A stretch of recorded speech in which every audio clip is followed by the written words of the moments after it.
자, 14절에 예수님을 큰 대제사장이다 그랬습니다. 큰 대상. 이 대제사장은 제사장 중에서도 제사장이죠. 제사장 직분은 아론의 자손들이 세습한 겁니다. 아론의 자손들만 제사장이 될 수가 있었습니다. 그렇다 해서 아론의 자손들이 특별하게 거룩하고 흠이 없는 자손이냐 하면 그렇지도 않습니다. 그렇기 때문에 하나님께 제사 예배 드릴 때는 꼭 제사장들이 정결하게 자기 자신을 정결하게 그리고 자기 자신을 위해 먼저 속죄제를 드렸습니다. 속죄제를 드리고 하나님 앞에 나가서 제사를 집례를 한 거죠. 집례를 한 거죠. 그런데 그 예수는 큰 대제사장이다. 큰 대제사장이다. 이 크다 작다 이 비교한 것이 아니라 예수님은 그 아론의 후손들인 제사장들보다 우월하신 분이다. 우월하신. 그들이 가진 그 제사장 직분보다 예수님의 제사장 직분은 비교할 수 없을 정도로 우월하다. 그렇습니다. 왜 우월하냐? 히브리서 9장 26절에 보면은 자기를 단번에 제물로 드려 죄를 없이 하셨다. 그렇습니다.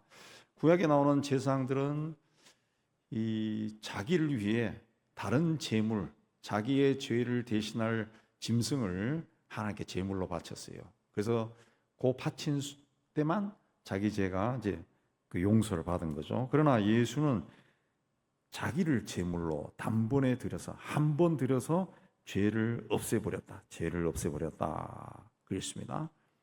그래서 큰 대제사장이다.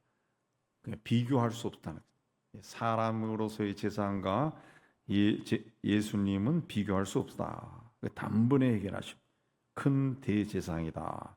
이 누구가 우리에게 바로 이 큰 대제사장이 있다. 이 뜻은 우리는 이 예수 때문에 하나님 앞에 나간다는 거죠. 하나님 앞에 우리가 흠이 많은 존재지만은 이 예수님으로 인해 가지고 하나님 앞에 나갈 수 있다. 옛날의 제사장들은 자기 죄를 속죄하고 하나님 앞에 나가는데 제사장들도 평민들은 나가지도 못하죠. 그 정도로. 그러나 우리는 하나님 앞에 나갈 수 있는데 예수님 때문에 예수님이 큰 대제사장이기 때문에 자기 몸을 단번에 제물로 바쳐서 우리의 모든 죄를 다 없애버렸다. 그래서 우리가 하나님 앞에 갈 수 있다. 우리에게 큰 대제사장이신 예수가 있다. 이 예수는 또 누구냐? 승천하신 분이다. 승천하신. 인간은 승천할 수 없어요. 승천할 수 없어요. 비행기 타고 하늘 올라갈 수는 있지만은 땅에 발을 딛고 살 수밖에 없는 존재입니다. 그리고 하나님께 제사를 드릴 때도 땅에 있는 성전에서 하나님을 예배할 수밖에 없어요. 그러나 예수 그리스도는 승천하셨다. 하늘에 올라가셨다. 그리고 하나님 옆에서 제사장으로서 사역을 담당하되 제사장의 사역이 뭡니까? 하나님과 인간 사이의 중보자죠. 예수님은 하늘로 올라가셔서 하나님 보좌 우편에서 하나님과 우리의 중보자로 계신다. 중보자로 계신다. 그랬습니다. 그리고 이분이 또 누구냐? 하나님의 아들이다. 하나님의 아들이다.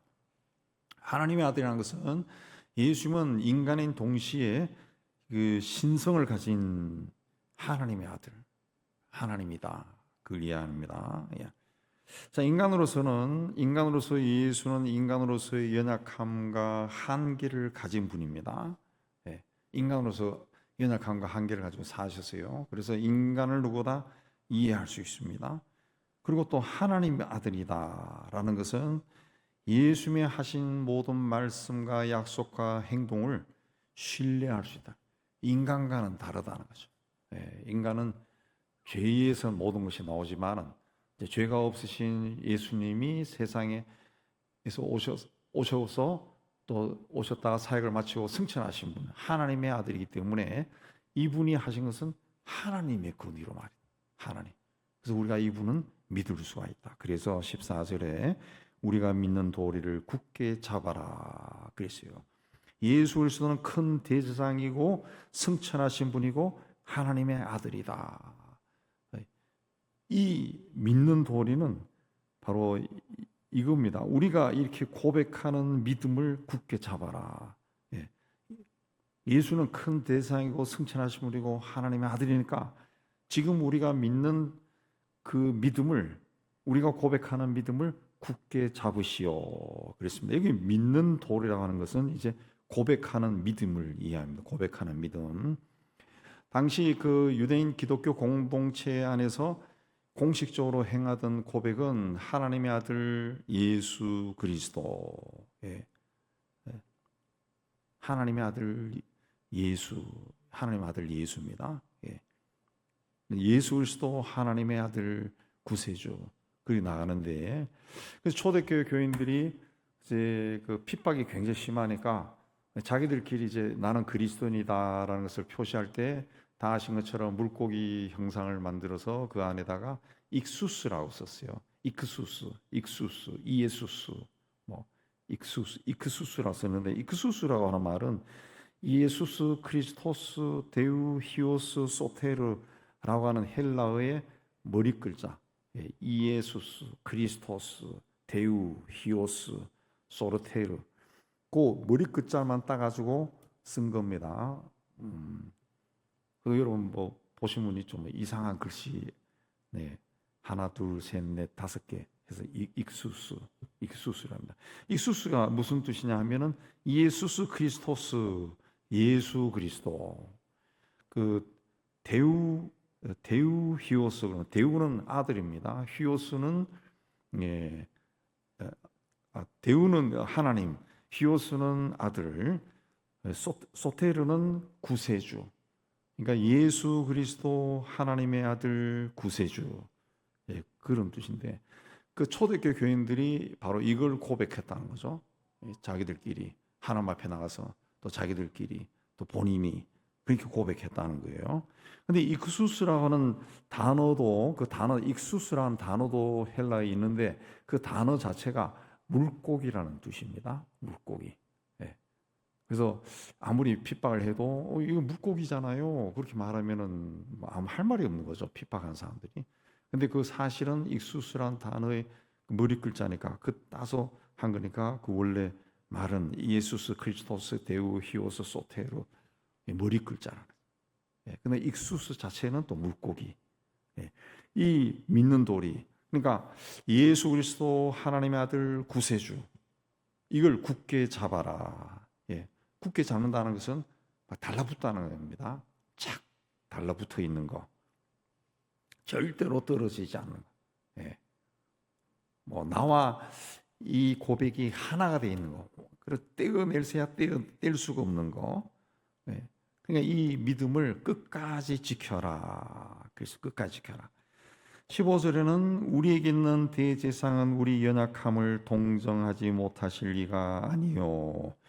연약함이라고 하는 것은 그 유혹을 받았을 때 무너지는 겁니다. 유혹을 받았을 때 쉽게 무너지는 거. 인간이 가진 한계죠, 한계. 내가 아무리 그 신앙생활을 잘하고 믿음을 굳게 잡아도 그 유혹이 다가오면은, 유혹이라는 것은 내 성품을 아는 마귀가 주는 거기 때문에 그 성품대로 오는 거죠. 그래서 마귀가 봤을 때는 우리에게 틈이 있다. 그걸로 탁 집어버리면은 세상 모든 인간은 다 넘어집니다. 다 넘어져. 유혹이라고 하는 게 뭐 정욕적이고 이런 것만을 이해하는 것이 아니라 모든 것이 다 들어가 있는 거예요. 자식에 대한 사랑도 있는 거고, 돈 문제도 있는 거고, 다 있는 거야. 자기 성격적인 문제도 있는 거고, 품성의 문제도 있는 거고. 이런 것들이 왔을 때 인간은 무너진다. 나의 약점으로 딱 그걸 딱 쥐면은, 자존심이 강한 사람은 그 자존심, 이 사람에게 다른 거는 이 사람 다 잘 참아도 요거 건드리면 발작하는 거 있다. 발작하는. 그걸 탁 건드리면, 콕 찍어버리면 풍선이 바늘로 탁 치면 펑 터지는 것처럼, 그걸 건드리면 평소에 온유한 사람도 흥분해버리죠. 그 인간이 한계입니다. 한계. 우리에게 있는 대제사장은 우리 연약함을 동정하지 못하실 이가 아니다. 이 이중부정을 했는데, 동정이라는 말은 감정적으로 불쌍히 여긴다 그런 뜻만이 아니라 도와준다는 것까지 다 들어간 겁니다. 그러니까 그 연약함을 동정하지 못할 일이 아니다라고 하는 것은 도와주신다는 거죠. 인간이 얼마나 연약하신지 주님은 다 아신다. 다 아시기 때문에 그걸 내가 그걸 못 참아가지고 무슨 일을 저질렀다 그래가지고 그러면은 하나님이 아이고 저 녀석은 맨날 넘어지네 가지고 쟤는 구제불능이야. 하나님도 내버린 사람 이렇게 되는 것이 아니라 하나님 주님은 다 아신. 그래가지고 그걸 도와줄 수 있다. 우리에게 있는 대제사장은 우리 연약함을 동정하지 못하실 리가 아니다. 우리가 예수 믿으면 주님이 우리 안에 들어오시죠. 영으로 성령으로 우리 안에 오신다. 우리와 함께 하신 분은 우리 연약함을 동정하지 못하실 분이 아니다. 비난하는 분이 아니다. 다 아시고 우리가 다시 넘어졌더라도 다시 일어날 수 있도록 도와주심, 치유하신 분, 치유하신.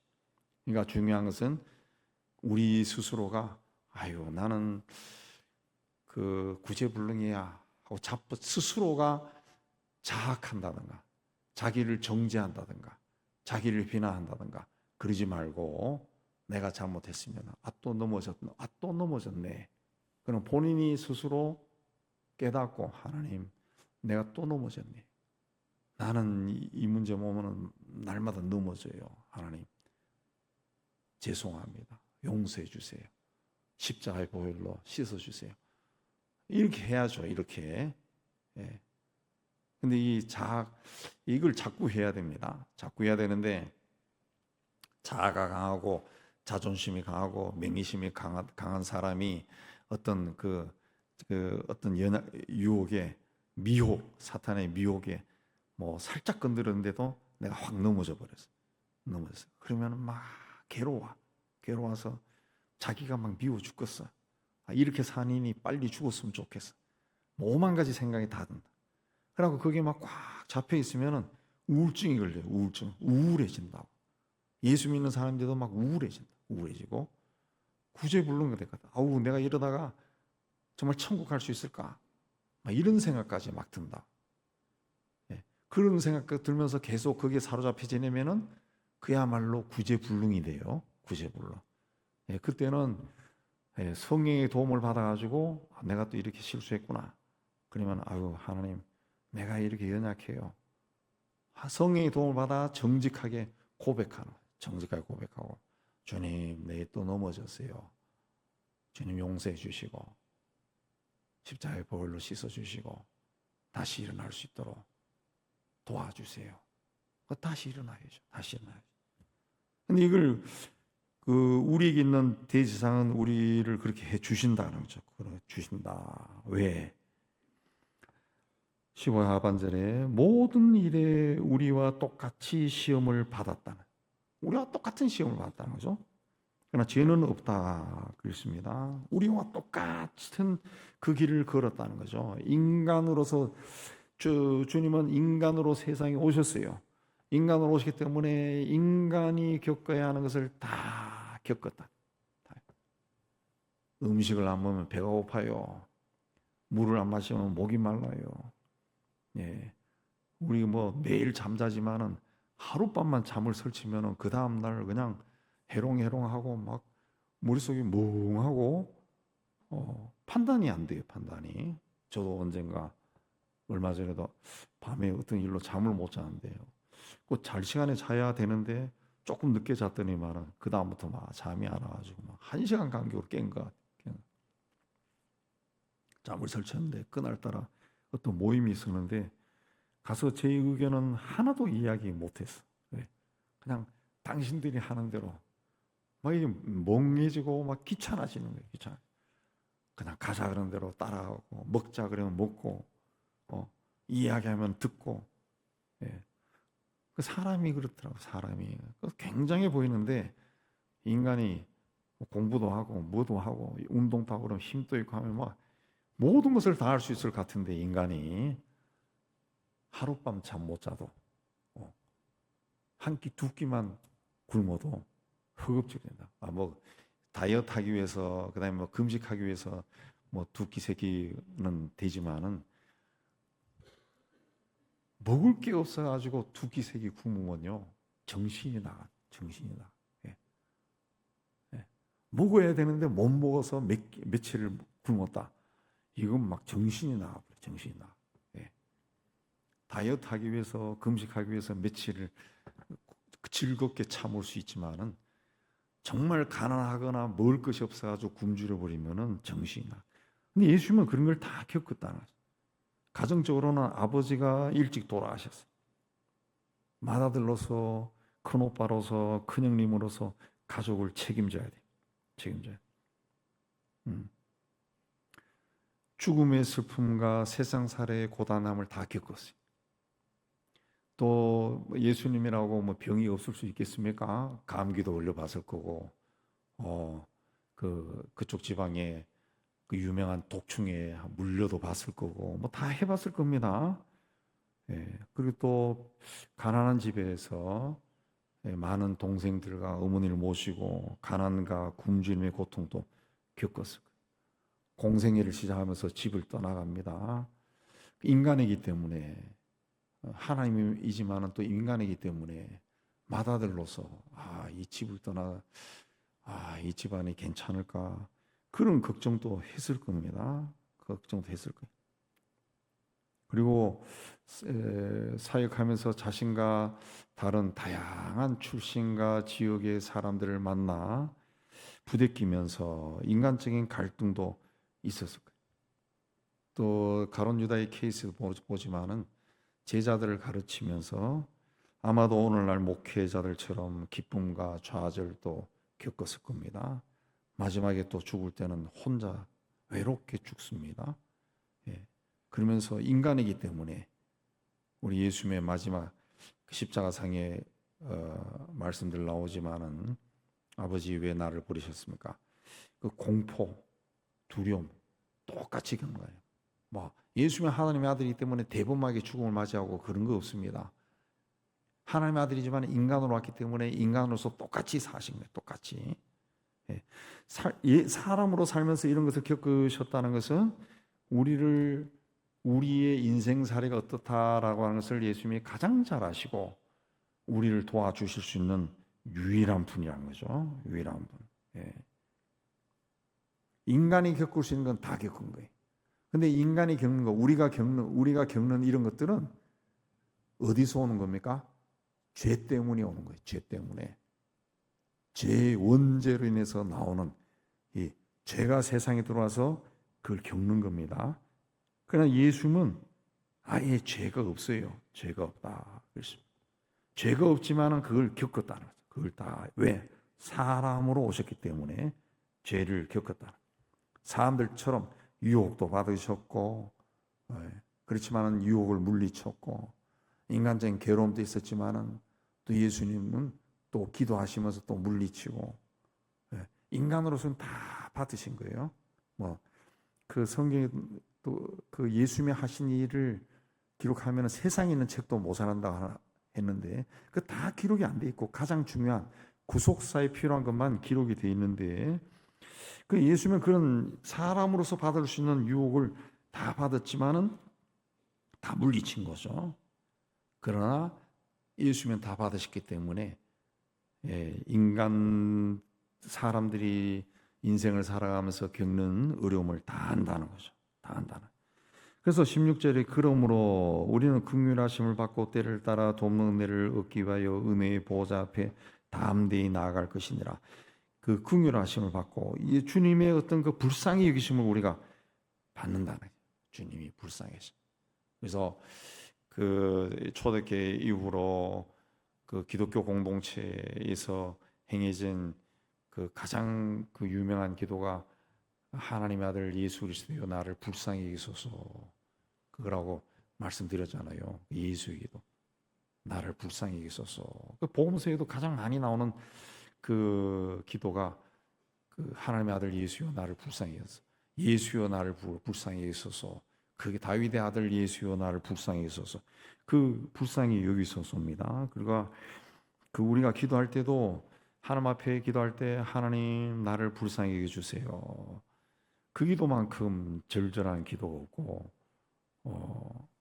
인생살이에서 여러 가지 어려움을 닥쳤을 때 내가 닥친 어려움을 우리가 어떤 큰 어려움에 빠지면은 그 내가 닥친 그 어려움이 표현을 못해요. 표현을 어떻게 뭐 글로 쓰고 뭐 표현을 말로 표현하고 표현이 안 돼요. 표현이 그냥 그래서 그때는 여러분이 사람들이 어떻게 합니까? 그냥 울죠. 뭐 그냥 울지 뭐. 예. 우는 것밖에 뭐 있어요. 표현이 안 되는데 헉헉 그러면서 우는 거죠. 근데 그럴 때 이제 가장 할 수 있는 기도가 하나님 나를 불쌍히 여겨주세요. 그 기도죠. 그 기도. 우리가 주님의 긍휼하심을 받는다. 하나님이 우리를 볼 때 불쌍히 여겨주신다. 불쌍히 여겨주신다. 예. 그래서 여러분이 기도할 때 주님 나를 불쌍히 여겨주세요. 그 기도하면은 기도가 굉장히 깊어집니다. 굉장히 깊어집니다. 나를 불쌍히 해주세요. 그 몇 번 하면은 그냥 눈물이 막 나. 눈물이 나. 내 지금 상황은 그 눈물 흘릴 상황도 아닌데도 주님 나를 불쌍히 해주세요. 그 계속 반복해 보세요. 뭐 10번, 20번, 30번, 100번 계속 하다 보면 어느 순간에 내 심령이 성령과를 만나면서 막 그 기도가 깊이 들어가고 막 눈물이 막 나온다. 눈물이 막 나온다. 예. 눈물이 나온다. 우리는 그 주님의 긍휼하심을 받는 자다.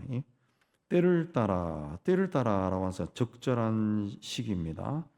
하나님의 자비와 도움이 필요한 바로 그때, 그게 이 때입니다. 때. 돕는 은혜를 얻기 위하여, 그러니까 하나님이 우리를 도와주신다는 거죠. 그 은혜를 받기 위해서는 은혜의 보좌 앞에 담대히 나가라. 은혜의 보좌는 하나님의 보좌입니다.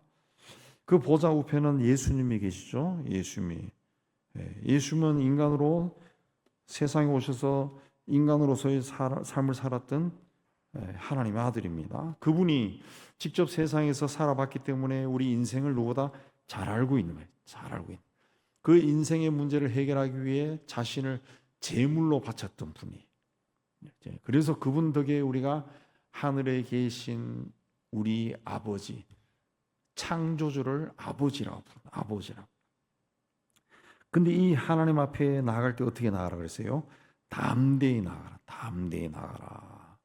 담대히. 근데 우리가 왜 하나님 앞에 담대히 나가지 못합니까? 어떨 때는 막 쭈삣쭈삣하고 옛날에 70년대 후반에 80년대 초반에 구원파가 막 우리나라에 막 퍼져나갔을 때 구원파가 주장하는 이론들이 굉장히 매력적이었습니다. 왜냐하면 구원의 확신을 지켜주는 거니까. 당신 구원의 확신 있습니까? 구원받는 확신 있습니까? 그러면 예 그러지. 다 예 그러지. 그러면 당신은 지금 죽으면 천국 갈 자신 있습니까? 그러면은 찜찜해서 아유 그건 아닌 것 같아요. 그런다고 다들. 왜? 오늘 아침에도 마누라하고 싸웠고 애들인데 소리 질렀고 뭔가 찜찜한 게 많은 거예요. 그래서 아니요 그래가지고 그래서 그 틈을 타고 구원파가 굉장히 번성했고 그 몇십 년의 세월이 흐르면서 구원파도 몇 갈래로 갈라졌지만은 그 홍보 잘하는 하나님의 뭡니까 기쁨의 교회인가 박옥수 그쪽은 또 홍보를 해가지고 일정한 사람들 모아가지고 제가 이래 보니까 세계를 돌아다니면서 하는 합창단도 있더라고. 합창단. 예. 한국 가곡만 주로 부르는 합창단. 단장이 딸이 도구만 딸. 교향악단도 있고 그 규모가 있더라. 규모가 있어요. 규모가 있어. 왜 하나님 앞에 담대하게 못 나가냐? 본인이 찜찜해서 본인이. 내가 이런 모습 어떻게 하나님 앞에 나가나? 그런 게 있다는 거죠. 그러니까 하나님 앞에 숨기는 것이 없어야 또 하나님은 나를 도와주시는 분이다.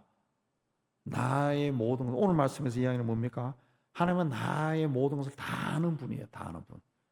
네. 그리고 내가 그렇게 자꾸 그런 길을 걸어가는 것을 하나님은 다 알고 불쌍히 여기시는 분이야. 불쌍히. 예. 그 하나님이 누군고 어떤 분인가 알게 되면은, 그래서 그분에게 대한 분명히 신앙 고백을 할 수 있고 하나님 앞에 나가는 것이 담대해지는 것이. 담대해지는. 부끄럽지 않다는 거예요. 부끄럽지 않다. 부끄럽지 않다. 근데 우리 믿는 사람들이 그 담대함이 없습니다. 담대함이 없습니다. 담대함이 없고, 그래서 하나님 앞에 열심을 못 내는 거예요. 열심을. 하나님이 어떤 분인가, 예수가 어떤 분인가, 여기에 대해서 분명한 확신이 있으면은 인생살이 자체가 두렵지를 않는 거죠. 두렵지는 않아요. 예. 그런 본인은 잘 믿는다고 그 말을 하고 그렇게 스스로도 위안도 하고 스스로도 확신을 하는데, 다른 사람이 봤을 때는 잘 믿는 것 같지 않아요. 믿지 않아요. 왜? 자꾸 인간적인 술수를 쓰거든요. 인간적인 모습이 자꾸 나타나거든. 그건 믿음이 없다는 거죠. 믿음이 없다는 거죠. 하나님 앞에 담대하게 못 나가는 겁니다. 하나님 앞에 담대하게 나간다라고 하는 것은 그야말로 오늘 아침에 먹을 것이 없어도 걱정하지 않는 거죠. 하나님이 다 채워주실 걸 믿습니다. 그럼 담대해지는 거죠. 담대해져. 담대해져. 예. 그 담대해지는 것은 이제 아무것도 없어야 담대해지는 것 같아요. 담대해져. 예. 저는 유학 시절에 아무 대책이 없이 갔거든요. 예. 돈 1,000만 원 모아가지고 그 한 학기 그 영어학교 한 공부할 것만 가지고 갔는데 아무것도 없어요. 아무것도 없으니까 아무것도 못 하는 거죠. 그러니까 그냥 기다리는 거죠. 기다리는 거. 예. 기도하는 거. 기다리는 거. 근데 희한하게도 그때 채워지더라고. 그때 조금씩 모아져서 등록금 다 내고, 예. 생활도 하고. 생활이 뭐 풍요롭게 한 건 아니지만은 그 풍요롭게, 그 유학생들이 풍요롭게 살면요 공부를 못 합니다. 공부를 못 해. 공부를 못 하고 자꾸 어디 놀러 가고 싶지. 유럽이란 나라가 너무 좋잖아요. 놀러 가고 싶다. 없으면은 놀러를 못 가. 처박혀 있어. 공부만 해야 돼. 공부만. 네. 그리고 담대해지는 거지. 하나님이 안 주면 나는 죽는다. 그러니까 하나님 앞에 기도하게 되고, 그럼 하나님이 또 응답하는 걸 체험하고, 그러니까 희한한 것을 체험합니다. 희한한 것을 체험해. 예. 매월 어디서 오는 그 월급처럼 딱딱 날라오는 것이 없으면은 그야말로 하나님이 그 새들을 먹이시듯이 하나님이 까마귀를 통해서 먹어서 먹이를 갖다 떨어뜨리고, 이런 희한한 것을 체험하듯이 희한한 것을 체험한. 우리가 하나님 앞에 나갈 때는 이 분명한 믿음의 고백이 있어야 됩니다. 분명한 믿음. 예. 그럴 때 하나님의 어떤 긍휼하심이 우리에게 막 풍성하게 임하는 거예요. 풍성하게. 하나님만을 죄는 하나님만을 절대적으로 의존해. 근데 보니까 굶어 죽을 것 같아. 그럼 하나님이 어떻게 합니까? 줘야지. 예. 하나님이 막 풍성하게 주는 거지. 긍휼하심이 있는 거예요. 긍휼하심이. 근데 하나님 없어도 쟤는 뭐가 하나 그 끈을 하나 가지고 있어. 그럼 하나님의 풍성하심이 임하지 않은 거예요. 그 끈을 자꾸 붙들고 그 끈을 안 놓고 그 끈을 붙들고 자꾸 어디로 갈라 그런다고. 그러면은 굉장히 피곤하고 빈곤한 삶을 살아요. 굉장히 피곤하고 빈곤해지더라고. 찌질해지는 거예요. 찌질해져. 차라리 그 끈조차도 없으면은, 아무것도 없으면은 그냥 뭐 살려주시든가 아니면 걷어가시든가 이래 되는데, 그거라도 하나 남아 있으면은, 연필이라도 하나 남아 있으면은 그거 붙들라고 자꾸 그런다. 예. 우리가 하나님 앞에 우리가 믿는 도리, 내가 믿는 도리는 뭔가? 나는 내가 하는 신앙 고백은 무엇인가? 나의 신앙 고백은 무엇인가? 그걸 체크하고 자기를 자꾸 세워놔. 자꾸 바꾸세요. 그래서 제가 여러 번 이야기했지만은 주기도로 기도하는 게 좋다는 게 뭔가 하면은 하늘에 계신 우리 아버지여 이름이 거룩히 여김을 받으시오며 처음부터 이 하나님을 생각하는 거예요. 하나님 생각하고 이름이 거룩하다. 내가 하나님의 이름을 거룩하게 해야죠. 나를 돌아보는 거죠. 나를 돌아보는. 신앙 고백 처음부터 신앙 고백을 하고 들어가는 겁니다. 하나님이 누군가. 하늘에 계신 우리 아버지여 이름이 거룩히 여김을 받으시오며 이걸 외우면서 가라는 것이 아니라 하늘에 계신 우리 아버지. 그럼 하나님이 누군가? 왜 하나님은 하늘에 계실까? 왜 하나님은 우리 아버지일까? 그걸 생각하는 거예요. 생각하면서 묵상하면서 기도하는 거죠. 묵상. 그걸 이제 날마다 하면은 우리의 신앙 고백이 믿음이 나도 모르게 견고하게 세워지고 하나님이 기뻐하는 그 길로 갈 수가 있습니다. 그래도 유혹이 오면은 또 넘어져요. 그만큼 우리가 연약한 겁니다. 그러나 예수님이 우리를 불쌍히 여기시고 우리를 도와주신다. 우리 인간이 어떤가 다 아신다. 그렇기 때문에 주님의 손을 꼭 붙잡아라. 굳게 잡아라. 완전히 붙어버리라. 들러 붙어라. 그렇게 할 때 우리가 우리 믿음을 지키고 설 수 있다. 그렇습니다. 이 믿음으로 주님 앞에 담대히 나아가는 우리 모두가 되기를 주의 이름으로 축복합니다.